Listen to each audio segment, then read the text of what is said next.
Hi guys, Jambo Jambo, wie geht's euch? How are you doing? It's your girl Yvonne and welcome back to my YouTube channel. If you're a new subscriber, welcome to the family, and if you're a returning subscriber, thank you for your support. Sorry, I work with my hands. I feel more open or more free when I work with my hands.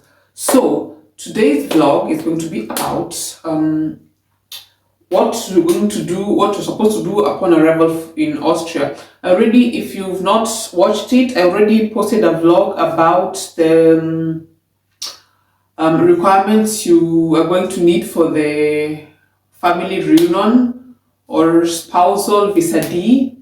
Today I'm going to specifically be talking about what you're supposed to do, or rather what you must do upon your arrival.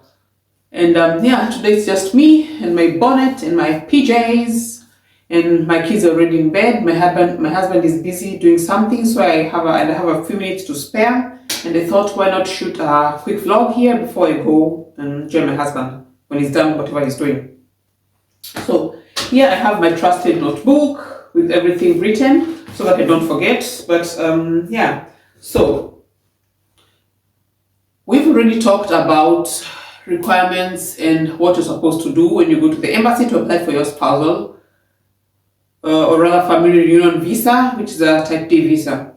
Today I'm going to be talking about I'm repeating myself, upon arrival.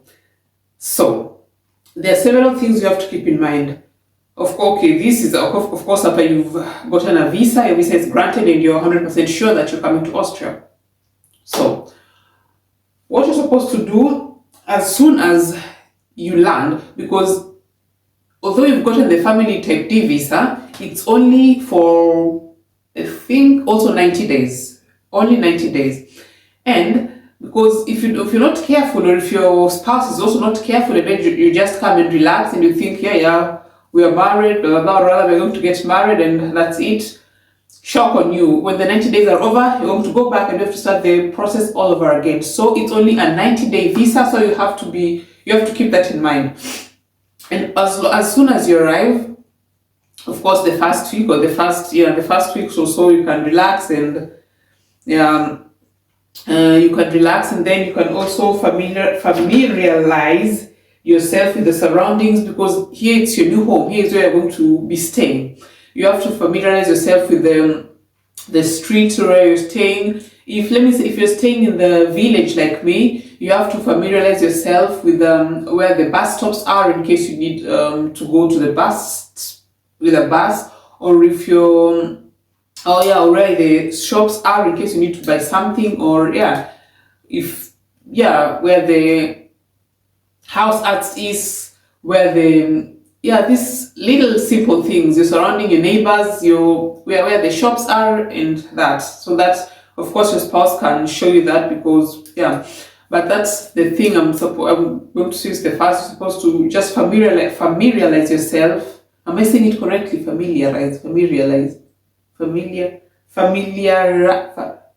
Egal. You get what I'm saying, yeah?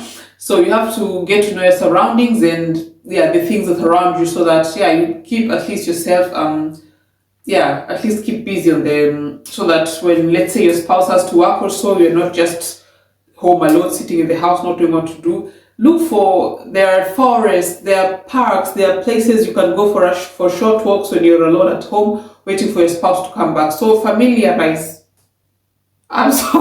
get to know your surroundings. That's what I'm trying to say.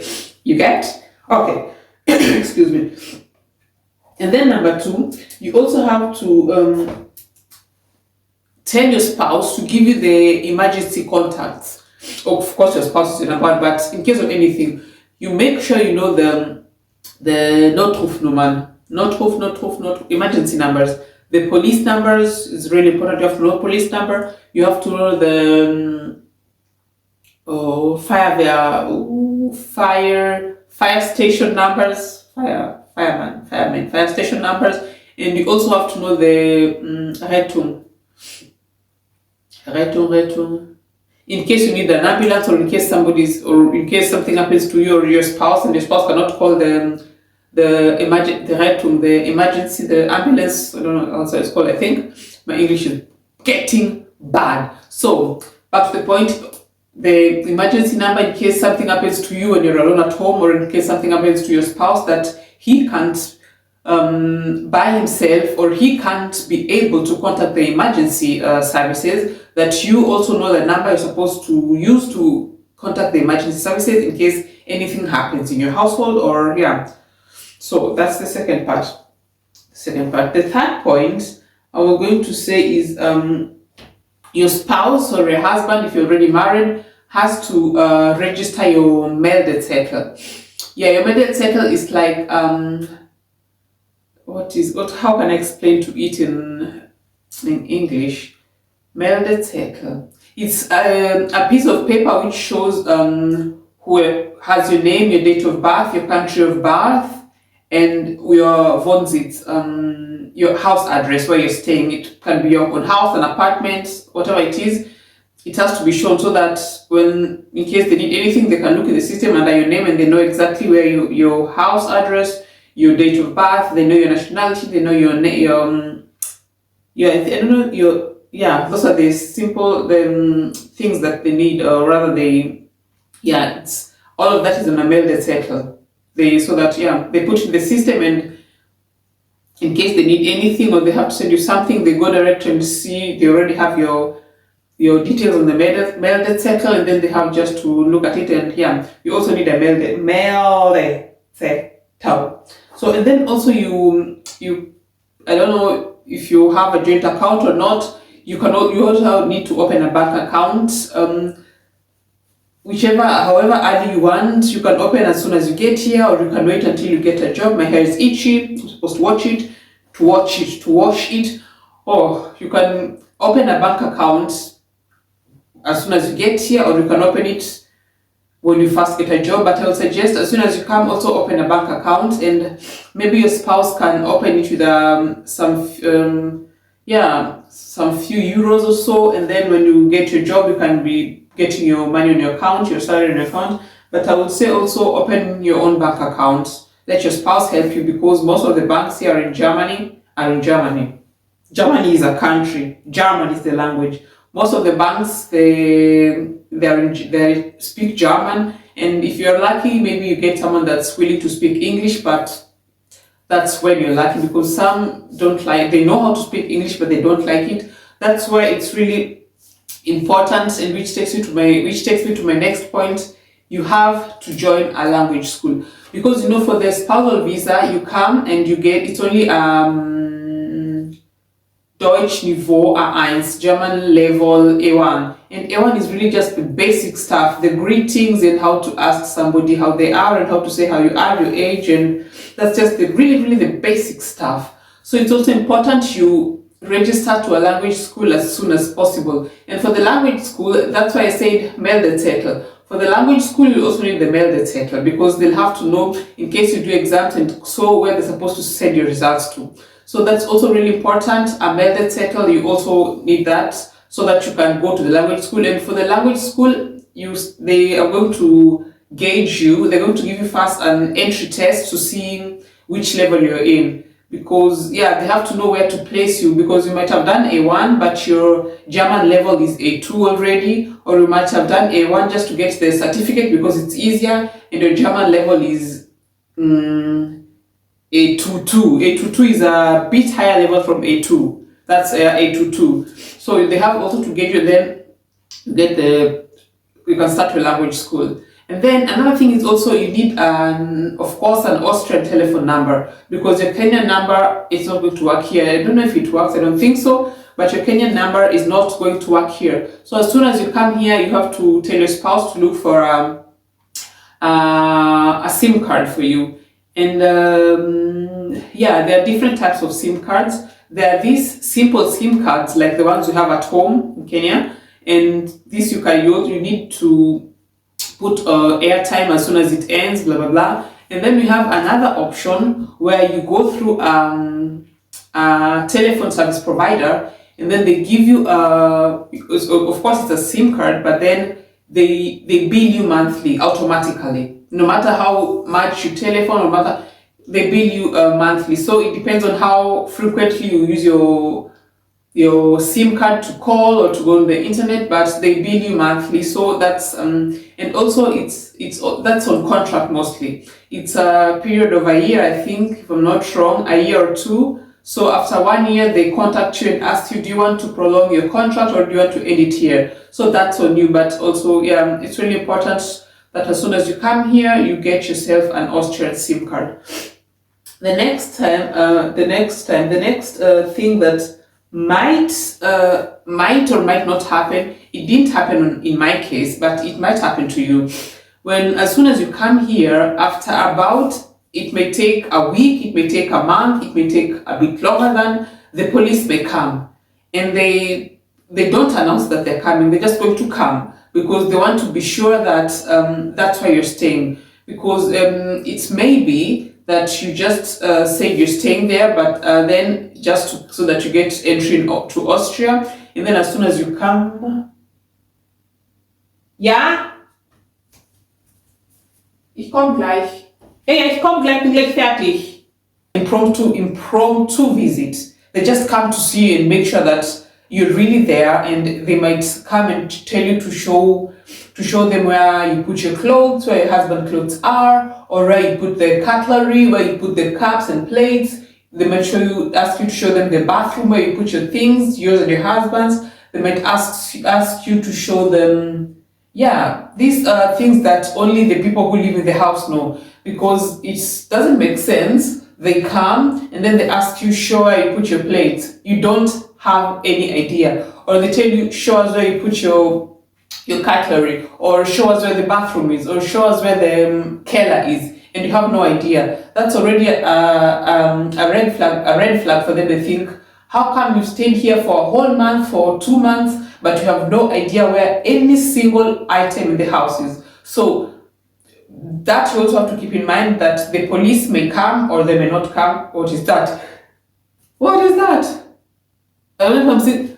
Oh Jesus, that's just my cracked screen. I thought I was seeing a gecko, because here you can't see, but I think my screen is cracked. So anyway, I'm sorry about that. Oh Jesus, that's a sign that I'm tired.